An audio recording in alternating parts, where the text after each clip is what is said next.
राष्ट्रीय आय एवं योग्यता आधारित परीक्षा की तैयारी कर रहे सभी बच्चों का इस वीडियो में बहुत बहुत स्वागत है। साथ ही साथ अन्य परीक्षाओं की तैयारी कर रहे बच्चों का भी इस वीडियो में बहुत बहुत स्वागत है। आज के वीडियो में हम लेकर के आए हैं प्रैक्टिस सेट नंबर 8। बच्चों, इससे पहले हमने 7 वीडियो प्रैक्टिस सेट अपलोड किए हैं, जो कि अगर आपने नहीं देखे हों तो उनको प्लीज़ आप लोग ज़रूर देख लीजिएगा। और इस वीडियो में हैं 35 क्वेश्चन विज्ञान के और साथ ही साथ 35 क्वेश्चन सामाजिक अध्ययन के, जो कि 70 क्वेश्चन बहुत ही महत्वपूर्ण है, जो कि परीक्षा की दृष्टिकोण से बहुत ही महत्वपूर्ण है। तो बच्चों, इस वीडियो को लास्ट तक देखिएगा। आज के सेशन में बहुत ही इंपॉर्टेंट क्वेश्चन होने वाले हैं। आइए वीडियो को स्टार्ट करते हैं। आज का जो पहला क्वेश्चन है वो है, स्वस्थ आँखों के लिए दूर बिंदु कहाँ पर स्थित होता है। बच्चों, स्वस्थ आँखों के लिए जो दूर बिंदु स्थित होता है वो कितने सेंटीमीटर पर स्थित होता है? 25 सेंटीमीटर पहला ऑप्शन, दूसरा ऑप्शन है 50 सेंटीमीटर, तीसरा ऑप्शन है 100 सेंटीमीटर और चौथा ऑप्शन है अनंत पर। तो इसका जो सही आंसर हो जाएगा ऑप्शन नंबर 1 सही होगा। 25 सेंटीमीटर जो दूरी होती है यही होनी चाहिए। अगला क्वेश्चन है, जल का अपवर्तनांक कितना होता है? तो बच्चों, जल का जो अपवर्तनांक होता है वो होता है 1.33। तो ऑप्शन नंबर 2 इसका बिल्कुल सही होगा। आइए चलते हैं नेक्स्ट क्वेश्चन की ओर। एक अश्व शक्ति बराबर है, यानी कि एक अश्व शक्ति में कितने वाट होते हैं? पहला ऑप्शन 467 वाट, दूसरा ऑप्शन 500 वाट, तीसरा ऑप्शन 746 वाट और चौथा ऑप्शन है 1000 वाट। तो बच्चों, इसका जो सही आंसर हो जाएगा ऑप्शन नंबर 3 746 वाट, यानी कि एक हार्स पावर या एक अश्व शक्ति जो है 746 वाट के बराबर होता है। अगला प्रश्न है बच्चों, चुंबक आकर्षित करता है। चुंबक जो है किसको आकर्षित करता है? पहला ऑप्शन है लोहा, दूसरा है कोबाल्ट, तीसरा है निकिल और चौथा ऑप्शन है उपर्युक्त सभी को। तो बच्चों, ये जो इसका सही आंसर हो जाएगा ऑप्शन नंबर 4 उपर्युक्त सभी। अर्थात चुंबक जो होती है वो लोहा, कोबाल्ट और निकिल तीनों को अपनी ओर आकर्षित कर लेती है। अगला प्रश्न है, निम्नलिखित में से कौन बायो गोबर गैस है? तो बच्चों, इसका जो सही आंसर हो जाएगा वो होगा ऑप्शन नंबर पहला, ऑप्शन नंबर 1 सही होगा। CH4 यानी कि मीथेन और CO2 यानी कार्बन डाइऑक्साइड, इसको मिलाने से बनती है गोबर गैस। नेक्स्ट क्वेश्चन है बच्चों, किसी विद्युत बल्ब के तंतु में से 0.5 A विद्युत धारा 10 मिनट तक प्रवाहित की जाती होती है। विद्युत परिपथ से प्रवाहित विद्युत आवेश की गणना कीजिए। तो बच्चों, इसका जो सही आंसर हो जाएगा वो कौन सा होगा? ऑप्शन देख लेते हैं। पहला ऑप्शन है 5C, दूसरा ऑप्शन है 20C और तीसरा ऑप्शन है 300C और चौथा ऑप्शन है बच्चों 500C। तो इसका जो सही आंसर हो जाएगा 300C। इसका आंसर 3 नंबर हो जाएगा। अगला क्वेश्चन है बच्चों, दंत विशेषज्ञ यानी कि डेंटिस्ट लोग जो होते हैं, ये मरीजों के दांतों का परीक्षण करने के लिए निम्नलिखित में से कौन सा दर्पण प्रयुक्त करते हैं? यानी कि किस दर्पण का प्रयोग किया जाता है उनके द्वारा? तो पहला ऑप्शन है बच्चों उत्तल दर्पण, दूसरा है अवतल दर्पण, तीसरा ऑप्शन है समतल दर्पण और चौथा ऑप्शन है उपर्युक्त सभी। तो बच्चों, इसका जो सही आंसर हो जाएगा ऑप्शन नंबर 2 सही होगा। अवतल दर्पण के द्वारा जो है जो डेंटिस्ट होते हैं वे मरीजों के दांतों का परीक्षण करते हैं। बच्चों, अगर हम बात करें उत्तल दर्पण की, तो उत्तल दर्पण जो होता है, ये जो भी गाड़ियां होती हैं इनका जो बैक मिरर होता है इसमें उत्तल दर्पण लगा हुआ होता है। साथ ही साथ अगर बात करें निकट दृष्टि दोष और दूर दृष्टि दोष की, तो बच्चों निकट दृष्टि दोष में अवतल लेंस का प्रयोग किया जाता है, जबकि दूर दृष्टि दोष में उत्तल लेंस का प्रयोग किया जाता है। आइए चलते हैं अगले क्वेश्चन की ओर। और अगला क्वेश्चन है, एक विद्युत बल्ब पर 12 वोल्ट तथा 30 वाट लिखा हुआ है, इस पर प्रवाहित हो सकने वाली अधिकतम धारा कितनी होगी? 0.4 एम्पियर या फिर 2.5 एम्पियर, 12 एम्पियर या फिर 360 एम्पियर। तो बच्चों, इसका जो सही आंसर होगा ऑप्शन नंबर 2 सही होगा, 2.5 एम्पियर। अगला प्रश्न है, चुंबकीय क्षेत्र की तीव्रता का मात्रक क्या होता है? तो चुंबकीय क्षेत्र की जो तीव्रता का मात्रक होता है इनमें से कौन होता है? पहला ऑप्शन है वेबर, दूसरा है न्यूटन प्रति एम्पियर मीटर, तीसरा ऑप्शन है एम्पियर और चौथा ऑप्शन है इनमें से कोई नहीं। तो बच्चों, इसका सही आंसर हो जाएगा ऑप्शन नंबर 2 न्यूटन प्रति एम्पियर मीटर। अगला क्वेश्चन है, दीवार घड़ी के पेंडुलम की गति क्या होती है? तो बच्चों, जो दीवार घड़ी होती है उसमें जो पेंडुलम लगा होता है, जो कि इधर उधर दोनों साइड में घूमता रहता है, तो इसमें जो इसकी जो गति होती है वो कौन सी गति होती है? रेखीय गति होती है या फिर वृत्तीय गति या फिर घूर्णन गति या फिर ऑप्शन नंबर 4 आवर्त गति। तो बच्चों, जो पेंडुलम की गति होती है इसको हम लोग आवर्त गति के नाम से जानते हैं। तो इसका ऑप्शन नंबर 4 बिल्कुल सही होगा। अगला क्वेश्चन है बच्चों, ध्वनि की चाल सबसे अधिक किसमें होती है? तो ध्वनि की चाल सबसे अधिक किसमें होती? ऑप्शन पहला है गैस में, दूसरा है द्रव में, तीसरा है निर्वात में और चौथा ऑप्शन है ठोस में। तो बच्चों ध्वनि की जो चाल सबसे अधिक होगी वो ऑप्शन नंबर 4 यानी कि ठोस में होती है। इसके स्थान पर कभी कभी आपको इस्पात भी लिखा हुआ मिल सकता है और स्टील भी लिखा हुआ मिल सकता है। तो इस तरीके से इसका ऑप्शन नंबर 4 सही होगा। जबकि ध्वनि की चाल जो है वो निर्वात में नहीं चलती है, ये भी आप याद रखिएगा, ध्वनि की चाल निर्वात में नहीं होती है।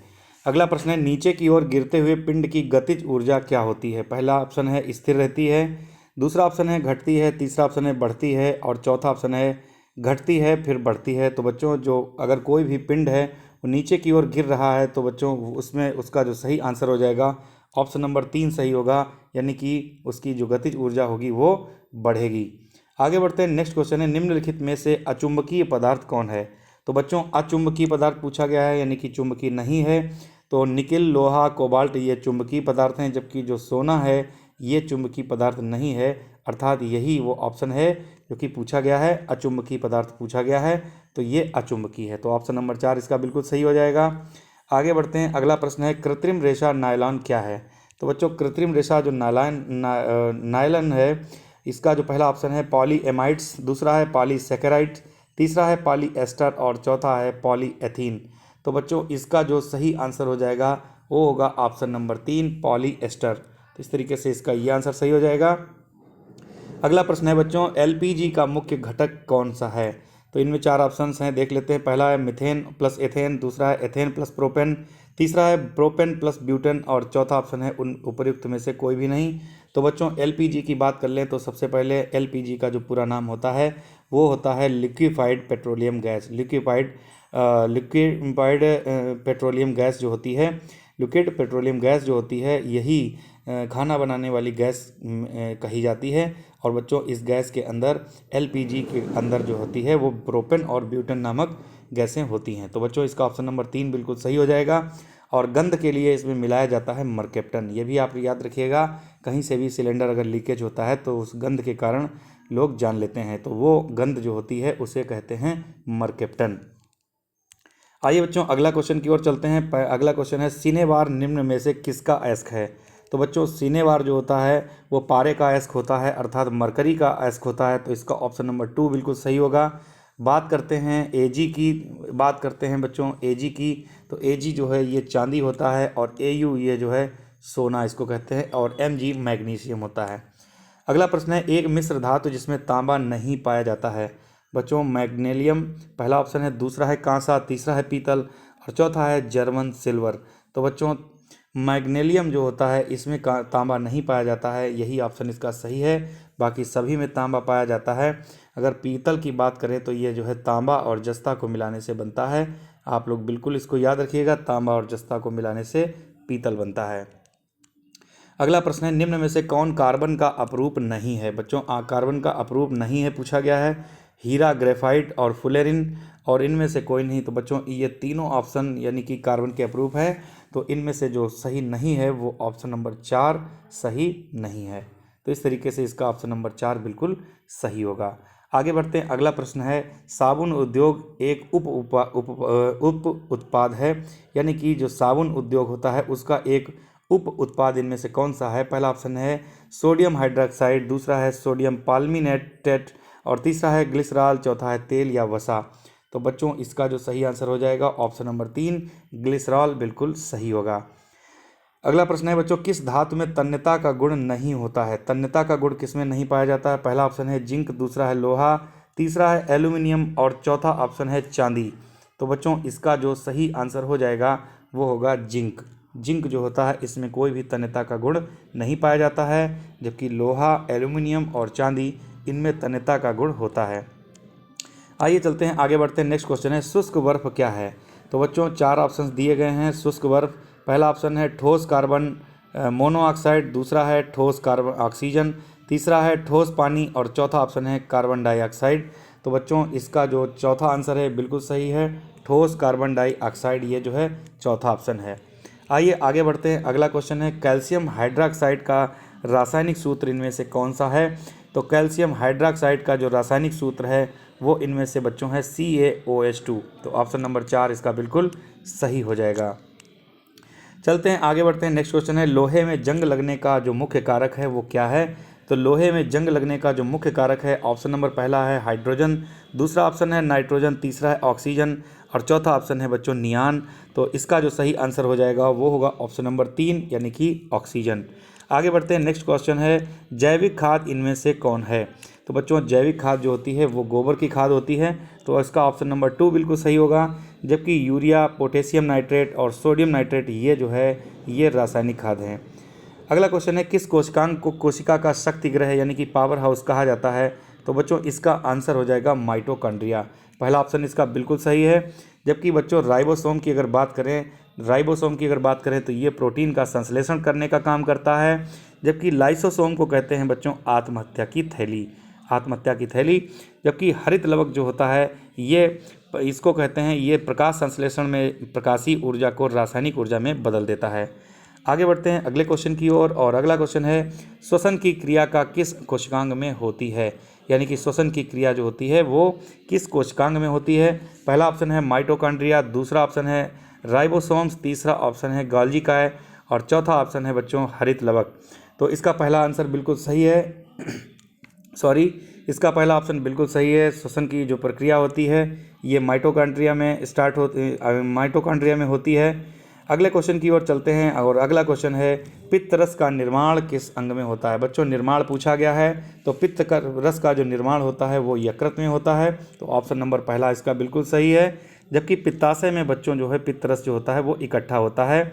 और अग्नाशय की अगर बात करें तो ये अंतःस्रावी और बहिर्स्रावी दोनों प्रकार की ग्रंथि होती है।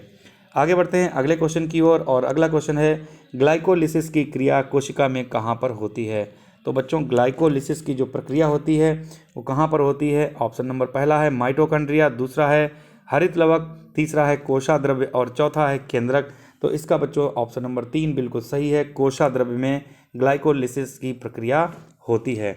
आगे बढ़ते हैं अगले क्वेश्चन की ओर किस अंतःस्रावी ग्रंथि को मास्टर ग्रंथि के नाम से जाना जाता है या फिर कहा जाता है। तो बच्चों इसका जो सही आंसर हो जाएगा आप गेस करिए। ऑप्शन पहला है थायराइड ग्रंथि, दूसरा है एड्रीनल ग्रंथि, तीसरा है थाइमस ग्रंथि और चौथा ऑप्शन है बच्चों पिट्यूटरी ग्रंथि। तो किस अंतःस्रावी ग्रंथि को मास्टर ग्रंथि के नाम से जाना जाता है। तो बच्चों मास्टर ग्रंथि कहें या फिर पिट्यूटरी ग्रंथि कहें या फिर पीयूष ग्रंथि कहें, ये सब एक ही बात है और ये पाई जाती है मस्तिष्क में। और इस तरीके से इसका ऑप्शन नंबर 4 बिल्कुल सही है, इसी को मास्टर ग्रंथि के नाम से जाना जाता है। बच्चों थायराइड ग्रंथि की बात करें तो ये गले में पाई जाती है और एड्रीनल ग्रंथि जो है ये क्रियाओं पर नियंत्रण रखती है। आगे बढ़ते हैं, नेक्स्ट क्वेश्चन है रक्त के जमने में सहायक कौन है। तो बच्चों रक्त के जमने में सहायक कौन है। लाल रक्त कणिकाएं यानी कि आरबीसी, श्वेत रक्त कणिकाएं यानी कि डब्ल्यूबीसी या फिर प्लेटलेट्स या फिर इनमें से कोई नहीं। तो बच्चों रक्त को जमाने के लिए सहायक कौन है। ऑप्शन नंबर 3 बिल्कुल सही है, प्लेटलेट्स। बच्चों ये 1.5 लाख से लेकर के 4.5 लाख तक प्लेटलेट्स मनुष्य के शरीर में होनी चाहिए। जबकि लाल रक्त कणिकाओं को कहते हैं आरबीसी और आरबीसी का जो कार्यकाल है का जो समय पीरियड है वो है बच्चों 120 दिन और डब्ल्यूबीसी यानी कि श्वेत रक्त कणिकाओं का जो टाइम पीरियड है वो है 1 से लेकर के 3 दिन तक। आगे बढ़ते हैं, नेक्स्ट क्वेश्चन है प्राकृतिक चयन का सिद्धांत किस वैज्ञानिक के द्वारा दिया गया था। तो बच्चों प्राकृतिक चयन का जो सिद्धांत है ये चार्ल्स डार्विन महोदय के द्वारा दिया गया था, इसलिए इसका ऑप्शन नंबर 2 बिल्कुल सही होगा।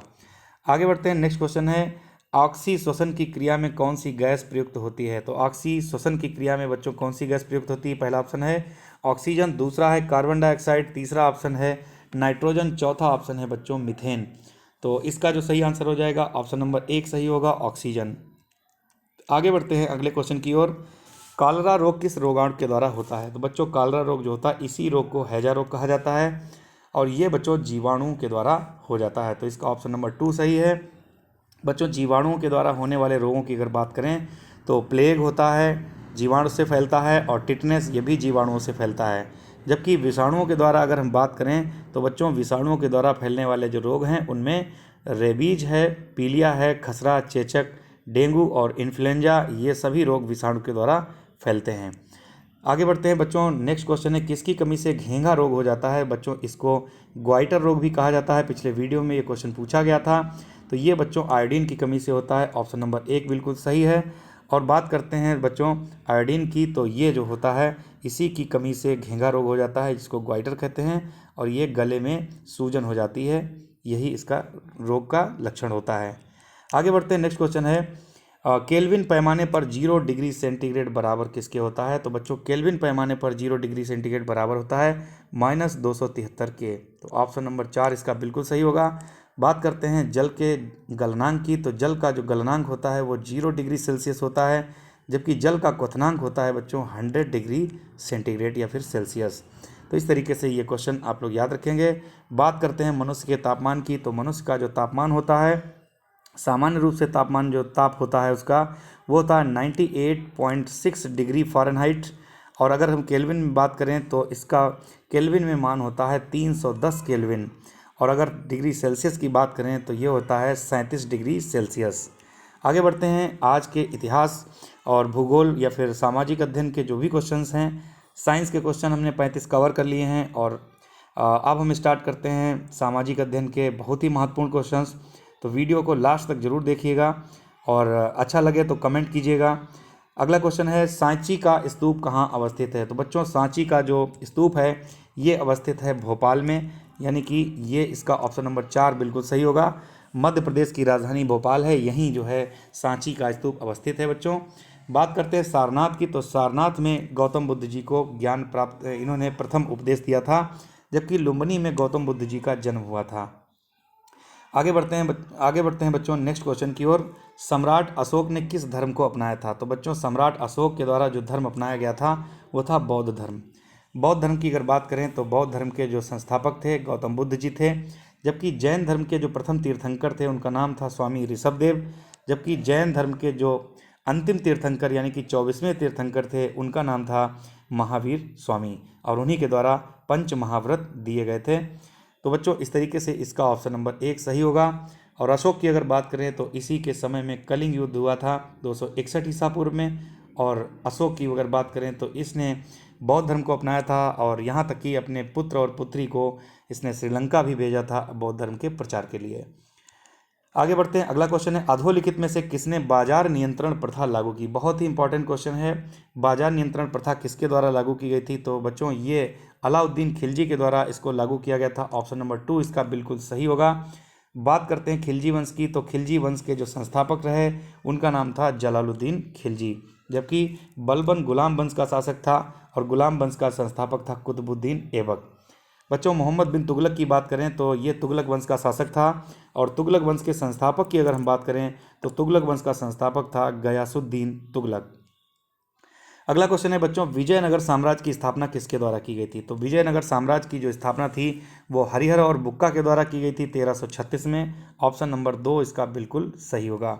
और पुष्यमित्र शुंग की अगर हम बात करें तो पुष्यमित्र शुंग जो था ये अंतिम मौर्य सम्राट बृहदत्त का सेनापति था, और इस सेनापति ने बृहदत्त की हत्या कर दी थी और शुंग वंश की स्थापना कर दी थी। आगे बढ़ते हैं। नेक्स्ट क्वेश्चन है, अकबर ने अधोलिखित किस नगर को बसाया था? तो बच्चों अकबर के द्वारा जो नगर बसाया गया था उसका नाम था फतेहपुर सीकरी। ऑप्शन नंबर 2 इसका बिल्कुल सही होगा।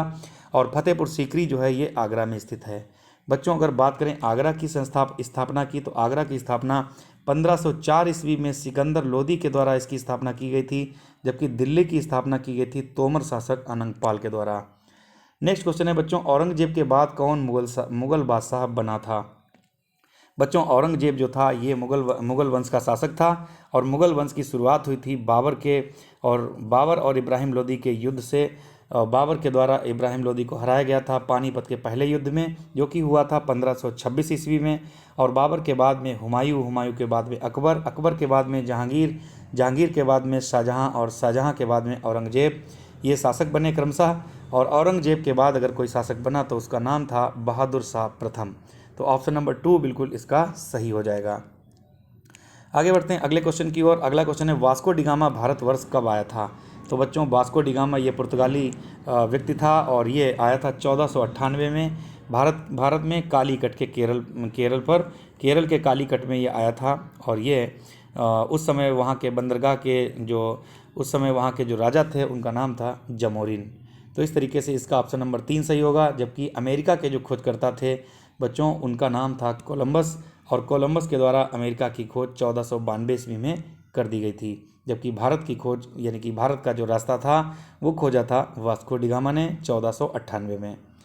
अगला क्वेश्चन है बच्चों, बहुत ही इंपॉर्टेंट क्वेश्चन है, भारतीय राष्ट्रीय कांग्रेस की स्थापना किसके द्वारा की गई थी। कई बार ये क्वेश्चन हम आपको बता चुके हैं कि भारतीय राष्ट्रीय कांग्रेस की स्थापना लॉर्ड डफरिन के समय में हुई थी, और भारतीय राष्ट्रीय कांग्रेस की स्थापना जो थी वो 1885 ईस्वी में एलन ऑक्टेवियस ह्यूम यानी कि A.O. ह्यूम के द्वारा की गई थी। और ये इसका जो पहला अधिवेशन था ये मुंबई में हुआ था, और उस समय उस अधिवेशन की अध्यक्षता करने वाले व्यक्ति का नाम था W.C. बनर्जी, अर्थात व्योमेश चंद्र बनर्जी। तो बच्चों इसका जो सही आंसर हो जाएगा क्या होगा, ऑप्शन नंबर 4 A.O. ह्यूम। अगला क्वेश्चन है, भारत की खोज नामक पुस्तक किसके द्वारा लिखी गई थी। भारत की खोज यानी कि डिस्कवरी ऑफ इंडिया ये लिखी थी जवाहरलाल नेहरू ने, पंडित जवाहरलाल नेहरू के द्वारा ये पुस्तक लिखी गई थी। जबकि कार्ल मार्क्स की एक बहुत ही प्रसिद्ध पुस्तक है जिसका नाम है दास कैपिटल, और महात्मा गांधी की बहुत ही प्रसिद्ध आत्मकथा है my experiment with the truth. Next question है बच्चों, जलियांवाला बाग कांड कब हुआ था। तो जलियांवाला बाग बच्चों ये अमृतसर, पंजाब के अमृतसर में स्थित है, और यहीं पर जनरल ओडायर के द्वारा निहत्थे लोगों पर गोलियां बरसाई गई थीं, गोलियां दागी गई थीं, जिससे कि बहुत हजारों लाखों लोग मारे गए थे। ये कांड बच्चों हुआ था 13 अप्रैल 1919 में। तो इस तरीके से इसका ऑप्शन 3 सही हो जाएगा। नेक्स्ट क्वेश्चन है, डांडी मार्च किसने प्रारंभ किया था। बहुत ही अच्छा क्वेश्चन है। तो डांडी मार्च प्रारंभ करने वाले जो व्यक्ति थे उनका नाम था महात्मा गांधी। इनके द्वारा बच्चों 12 मार्च 1930 को दांडी मार्च शुरू किया गया था, और ये दांडी मार्च जो था 6 अप्रैल 1930 को समाप्त हुआ था, नमक कानून को तोड़ करके। तो इस तरीके से इसका जो सही आंसर है महात्मा गांधी। नेक्स्ट क्वेश्चन है बच्चों, अधोलिखित में से कौन गांधी जी की आत्मकथा है। इंडिया डिवाइडेड ये राजेंद्र प्रसाद जी की पुस्तक है। नेशन इन मेकिंग ये जो पुस्तक है ये सुरेंद्र नाथ बनर्जी जी की पुस्तक है। जबकि नील दर्पण जो पुस्तक है ये दीनबंधु मित्र की पुस्तक है, और इनकी पुस्तक का नाम है, आत्मकथा का नाम है my experiment with the truth. तो इस तरीके से इसका चौथा ऑप्शन सही हो जाएगा। अगला क्वेश्चन बहुत ही इंपॉर्टेंट है, दीन इलाही की स्थापना किसके द्वारा की गई थी। तो बच्चों दीन इलाही धर्म जो है सभी धर्मों के व्यक्तियों के लिए स्टार्ट किया गया था, और ये शुरू किया गया था अकबर के द्वारा। तो इसका ऑप्शन नंबर 3 बिल्कुल सही होगा। नेक्स्ट क्वेश्चन है, शिवाजी का राज्याभिषेक किस स्थान पर हुआ था। बच्चों शिवाजी का जो राज्याभिषेक था वो रायगढ़ के दुर्ग में हुआ था। तो इस तरीके से ऑप्शन नंबर 1 इसका बिल्कुल सही होगा। अगला क्वेश्चन है, टीपू सुल्तान किस राज्य के शासक थे। तो बच्चों टीपू सुल्तान जो थे ये मैसूर के शासक थे, ऑप्शन नंबर 1 इसका सही होगा। और टीपू सुल्तान की अगर बात करें तो ये हैदर अली के पुत्र थे, और चौथे आंग्ल मैसूर युद्ध में इनकी मृत्यु हुई थी। अगला क्वेश्चन है बच्चों, निम्न समूह में कौन मुद्रादायनी फसलों का प्रतिनिधित्व करता है। मुद्रादायनी का मतलब है जो मुद्रा देती है, अर्थात नकदी फसलें पूछी गई हैं। पहला ऑप्शन है गेहूं, जौ, चना, ये रबी की फसल है। दूसरा ऑप्शन है कपास, जूट, तंबाकू, यही वो ऑप्शन है जो कि सही है, यही वो ऑप्शन सही होगा, ऑप्शन नंबर 2 ये नकदी फसलें हैं। जबकि धान की अगर हम बात करें तो खरीफ की फसल है, जबकि मटर जो है ये रबी की फसल है, अरहर ये खरीफ की फसल है, और मक्का ऐसी फसल है जो कि वर्ष भर बोई जाती है, और चना ऐसी फसल है जो कि रबी की फसल है। नेक्स्ट क्वेश्चन है बच्चों, निम्नलिखित में से कौन एल्यूमिनियम का स्रोत है। तो बच्चों एल्यूमिनियम का जो अयस्क होता है वो होता है बॉक्साइट। पहला ऑप्शन बिल्कुल सही हो जाएगा। नेक्स्ट क्वेश्चन है, निम्नलिखित में से कौन विश्व की सबसे लंबी नदी है। बच्चों दुनिया की सबसे लंबी नदी नील नदी होती है, और नील नदी ये मिस्र अफ्रीका में स्थित है। जबकि यांगटीसी क्यांग नदी जो है ये एशिया की सबसे लंबी नदी है, और गंगा नदी की अगर बात करें तो ये भारत की सबसे लंबी नदी है। इसकी लंबाई 2525 किलोमीटर है, और ये भारत के गोमुख हिमानी, उत्तराखंड के गोमुख हिमानी से निकलकर और उत्तर प्रदेश होते हुए, बिहार होते हुए बंगाल की खाड़ी में गिरती है। तो इस तरीके से बच्चों इसका जो सही आंसर हो जाएगा ऑप्शन नंबर 4 सही होगा। आप लोग अपने क्वेश्चन को चेक करते रहिए, देखते रहिए कि कौन सा क्वेश्चन आपका सही हो रहा है, कौन सा गलत हो रहा है। नेक्स्ट क्वेश्चन है बच्चों, वह राज्य जहाँ शिवकीला दर्रा स्थित है। शिवकीला दर्रा बच्चों स्थित है, ये स्थित है हिमाचल प्रदेश में। तो इसका ऑप्शन नंबर 3 सही होगा। अरुणाचल प्रदेश की अगर बात करें तो यहाँ है बोमडीला दर्रा। जबकि सिक्किम में एक बहुत ही प्रसिद्ध दर्रा है जिसका नाम है नाथूला दर्रा। तो इस तरीके से बच्चों इसका जो आंसर सही होगा ऑप्शन नंबर 3 सही होगा। जो भी क्वेश्चन आपको बहुत ही महत्वपूर्ण लग रहा है या फिर आप चाहते हैं कि इसको हम लिख लें, तो इस वीडियो को रोक रोक करके आप क्वेश्चन को नोट भी कर सकते हैं। आपको कहीं भी किसी भी किताब को लेने की आवश्यकता नहीं है। अगला क्वेश्चन है बच्चों, नर्मदा नदी का उद्गम स्रोत कौन सा है? तो उद्गम स्रोत पूछा गया है नर्मदा नदी, ये मध्य प्रदेश के अमरकंटक की पहाड़ियों से निकलती है। तो इसका ऑप्शन नंबर 4 बिल्कुल सही होगा। अगला क्वेश्चन है, भारत का सबसे अधिक जनसंख्या घनत्व वाला राज्य कौन सा है? बच्चों जनसंख्या घनत्व पूछा गया है, अर्थात 1 वर्ग किलोमीटर में कितने लोग रहते हैं, जनसंख्या घनत्व पूछा गया है। तो सबसे ज़्यादा जनसंख्या घनत्व वाला जो राज्य है वो है बिहार। बच्चों 1106 व्यक्ति प्रति वर्ग किलोमीटर, ये इसका जो है घनत्व है। तो इस तरीके से बच्चों इसका जो ऑप्शन है 2 सही हो जाएगा। यूपी की अगर बात करें तो यूपी जनसंख्या में सबसे बड़ा राज्य है, और क्षेत्रफल में अगर बात करें तो क्षेत्रफल में राजस्थान सबसे बड़ा राज्य है। नेक्स्ट क्वेश्चन की ओर चलते हैं। अगला क्वेश्चन है, भूकंप की तीव्रता मापने का यंत्र को क्या कहते हैं? तो बच्चों भूकंप की तीव्रता मापने के यंत्र को कहा जाता है सीस्मोग्राफ। तो इस तरीके से इसका ऑप्शन नंबर 2 सही हो जाएगा, जबकि रिक्टर स्केल पर तीव्रता को मापी जाती है। नेक्स्ट क्वेश्चन है बच्चों, कौन बगीचों का शहर कहलाता है? कौन सा इनमें से ऑप्शन है जो कि बगीचों का शहर कहलाता है? पहला ऑप्शन है बेंगलोर, दूसरा है मैसूर, तीसरा है उदयपुर, चौथा है जयपुर।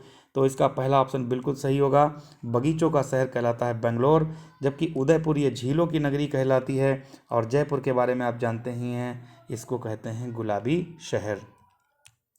अगला क्वेश्चन है बच्चों, निम्नलिखित में से सहारा किससे संबंधित है? तो सहारा मरुस्थल बच्चों ये रेगिस्तान है, इसको रेगिस्तान कहते हैं, और ये उत्तरी अफ्रीका में स्थित है सहारा मरुस्थल। नेक्स्ट क्वेश्चन है, निम्नलिखित में से कौन सा शहर 2 राज्यों की संयुक्त राजधानी है? कई बार क्वेश्चन रिपीट हो चुका है। तो ये जो है हरियाणा और पंजाब की राजधानी है चंडीगढ़। तो इस तरीके से ऑप्शन नंबर 2 इसका बिल्कुल सही होगा। नेक्स्ट क्वेश्चन है, संविधान सभा की पहली बैठक कब हुई थी? तो बच्चों संविधान सभा की जो पहली बैठक हुई थी 9 दिसंबर 1946 को हुई थी, और उसके बाद में 11 दिसंबर 1946 को दूसरी बैठक हुई थी। पहली बैठक में ही संविधान सभा के अस्थायी अध्यक्ष के रूप में डॉक्टर सच्चिदानंद सिन्हा जी को चुन लिया गया था, और उसके बाद में 11 तारीख को जब 11 दिसंबर 1946 को दूसरी बैठक हुई, तब उसमें स्थायी अध्यक्ष के रूप में डॉक्टर राजेंद्र प्रसाद जी को चुन लिया गया। इस तरीके से इसका ऑप्शन पहला बिल्कुल सही होगा। अगला क्वेश्चन है बच्चों, भारतीय संविधान के निर्माता किसे कहा जाता है? तो भारतीय संविधान का निर्माता कहा जाता है डॉक्टर भीमराव अंबेडकर को, जबकि डॉक्टर राजेंद्र प्रसाद जी की बात करें तो ये भारत के प्रथम राष्ट्रपति रहे हैं, जबकि पंडित जवाहरलाल नेहरू की बात करें तो ये भी भारत के प्रथम प्रधानमंत्री बने थे। अगला क्वेश्चन है बच्चों, नेक्स्ट क्वेश्चन है, मुख्य चुनाव आयुक्त की नियुक्ति कौन करता है? मुख्य चुनाव आयुक्त की नियुक्ति कौन करता है? तो ऑप्शन नंबर 2 इसका सही होगा, भारत के राष्ट्रपति के द्वारा मुख्य चुनाव आयुक्त की नियुक्त की जाती है। और बच्चों अगर हम बात करें भारत के मुख्य चुनाव आयुक्त की, मुख्य चुनाव आयुक्त की, तो प्रथम मुख्य चुनाव आयुक्त थे सुकुमार सेन, और मुख्य चुनाव आयुक्त इस समय बच्चों हैं राजीव कुमार, जो कि 25वें मुख्य चुनाव आयुक्त हैं। और भारत के राष्ट्रपति की बात की जाए तो इस समय द्रौपदी मुर्मू जी भारत की राष्ट्रपति हैं, जबकि उपराष्ट्रपति के रूप में इस समय हैं जगदीप धनखड़। भारत के पीएम इस समय हैं श्री नरेंद्र मोदी जी। और सुप्रीम कोर्ट के मुख्य न्यायाधीश की अगर बात की जाए तो बच्चों वर्तमान समय में यू ललित जी जो हैं, यानी कि उदय उमेश ललित, ये 49वें सुप्रीम कोर्ट के मुख्य न्यायाधीश हैं, जो कि 9 नवंबर तक रहेंगे, और 9 नवंबर को ये सेवानिवृत्त हो जाएंगे, और इसके बाद 9 नवंबर को नए 50वें मुख्य न्यायाधीश बन जाएंगे, जिनका नाम होगा DY चंद्रचूड़ इनका पूरा नाम होगा। धनंजय यशवंत चंद्रचूड़ ये 9 नवंबर 2022 को शपथ लेंगे, और 10 नवंबर 2024 तक ये कार्यकाल इनका रहेगा। इस तरीके से बच्चों अगर बात करें इस ऑप्शन की, तो मुख्य चुनाव आयुक्त की नियुक्ति कौन करता है? ऑप्शन नंबर 2 बिल्कुल सही होगा। अगला क्वेश्चन है बच्चों, लोकसभा के प्रथम अध्यक्ष कौन थे? लोकसभा के प्रथम अध्यक्ष थे गणेश वासुदेव मावलंकर, ये ऑप्शन बिल्कुल सही होगा, यानी कि GV मावलंकर। बच्चों सदन की बात करें तो 2 सदन होते हैं, लोकसभा और राज्यसभा। लोकसभा ये निम्न सदन है, जबकि राज्यसभा उच्च सदन है। लोकसभा का कार्यकाल 5 वर्ष का होता है, जबकि राज्यसभा के जो सदस्य होते हैं वो 6 वर्ष के लिए चुने जाते हैं। और जो लोकसभा होती है इसका जो उम्र सीमा है, इसका सदस्य बनने के लिए जो उम्र सीमा है वो 25 वर्ष होती है, और राज्यसभा का सदस्य बनने के लिए इसकी उम्र सीमा 30 वर्ष होती है। तो बच्चों लोकसभा और राज्यसभा के संयुक्त अधिवेशन की अगर बात की जाए तो संयुक्त अधिवेशन का जो अध्यक्ष होता है वो होता है स्पीकर, यानी कि लोकसभा अध्यक्ष, और बैठक को आहूत करने का काम करते हैं राष्ट्रपति। तो बच्चों लोकसभा के जो प्रथम अध्यक्ष थे उनका नाम है गणेश वासुदेव मावलंकर, और वर्तमान समय में लोकसभा के अध्यक्ष हैं श्री ओम बिड़ला। नेक्स्ट क्वेश्चन है शिक्षा का अधिकार अधिनियम कब लागू हुआ? बच्चों शिक्षा का अधिकार अधिनियम, अगर हम एक्ट की बात करें बच्चों, तो एक्ट जो है 2009 में बना था, लेकिन ये लागू हुआ था बच्चों 2010 में। 1 अप्रैल 2010 को शिक्षा का अधिकार अधिनियम यानी कि RTE एक्ट लागू हुआ था। अगला क्वेश्चन है बच्चों हमारे मूल अधिकार कितने हैं? बच्चों जब भारतीय संविधान लागू हुआ उस समय मूल जो अधिकार थे वो 7 थे, और 7 होने के बाद जो इसमें एक माइनस कर दिया गया। 44वें संविधान संशोधन 1978 के द्वारा संपत्ति के अधिकार को समाप्त कर दिया गया था और इसको कानूनी अधिकार बना दिया गया, यानी कि विधिक अधिकार बना दिया गया। इस तरीके से कुल मिलाकर के बात की जाए तो वर्तमान समय में जो हमारे मूल अधिकार हैं वो कितने हैं? ऑप्शन नंबर पहला बिल्कुल सही होगा, 6 मूल अधिकार हैं, जबकि मूल संविधान में 7 मूल अधिकार हुआ करते थे। बच्चों मूल अधिकार की अगर बात की जाए तो ये USA अमेरिका के संविधान से लिए गए हैं, जबकि मौलिक कर्तव्य लिए गए हैं रूस के संविधान से। आगे बढ़ते हैं, नेक्स्ट क्वेश्चन है भारत के प्रथम मुख्य न्यायाधीश कौन हैं? भारत के पहले मुख्य न्यायाधीश कौन थे? तो पहला ऑप्शन बिल्कुल सही होगा, जस्टिस H.J. कानिया, यानी कि जस्टिस हीरालाल जे कानिया। ये भारत के सुप्रीम कोर्ट के प्रथम मुख्य न्यायाधीश रहे, तो ऑप्शन नंबर पहला इसका बिल्कुल सही होगा। अगला क्वेश्चन है बच्चों स्वतंत्रता के बाद भारत के प्रथम राष्ट्रपति कौन थे? अर्थात स्वतंत्रता के बाद यानी कि 1947 के बाद में पहली बार भारत के राष्ट्रपति कौन बने? तो उनका नाम था डॉक्टर राजेंद्र प्रसाद। तो इस तरीके से बच्चों इसका ऑप्शन नंबर 3 बिल्कुल सही होगा। और नीलम संजीव रेड्डी की अगर बात करें तो ये निर्विरोध चुने जाने वाले राष्ट्रपति थे, जबकि वराह वेंकट गिरी यानी कि वी गिरी जो है ये देश के चौथे राष्ट्रपति थे। इस तरीके से बच्चों ये क्वेश्चन बहुत ही इंपॉर्टेंट है, पहला ऑप्शन इसका तीसरा ऑप्शन बिल्कुल सही है। और बच्चों नेक्स्ट क्वेश्चन है भारत के किस राष्ट्रपति को मिसाइल मैन की संज्ञा दी जाती है? अभी हाल ही में इनका जन्मदिन मनाया गया, तो ऑप्शन इसका 2 सही है, डॉक्टर APJ अब्दुल कलाम। ये देश के 11वें राष्ट्रपति थे डॉक्टर APJ अब्दुल कलाम, यानी कि अब्दुल पाकिर जैनुलब्दीन कलाम, यही इनका नाम था। और आज का अंतिम क्वेश्चन है बच्चों दक्षेस का स्थायी कार्यालय क्या है? तो दक्षेस का जो स्थायी कार्यालय है बच्चों वो है काठमांडू में, यानी कि नेपाल की राजधानी है काठमांडू, वहीं दक्षेस का मुख्यालय है। दक्षेस यानी कि दक्षेस को कहते हैं सार्क, और सार्क की स्थापना हुई थी 1985 में। और दक्षेस के अगर सदस्य देशों की बात करें तो वर्तमान समय में इसके 8 सदस्य देश हैं, और 8वां सदस्य अफगानिस्तान जो कि 2007 में ये शामिल किया गया था। तो आज का वीडियो कैसा लगा बच्चों कमेंट बॉक्स में ज़रूर बताइएगा, और अगले वीडियो के लिए आप लोग इंतज़ार कीजिएगा, जल्दी हम वीडियो को अपलोड करेंगे, तो कमेंट बॉक्स में ज़रूर बताइएगा। मिलते हैं जल्दी आपको, तब तक के लिए thank you all of you.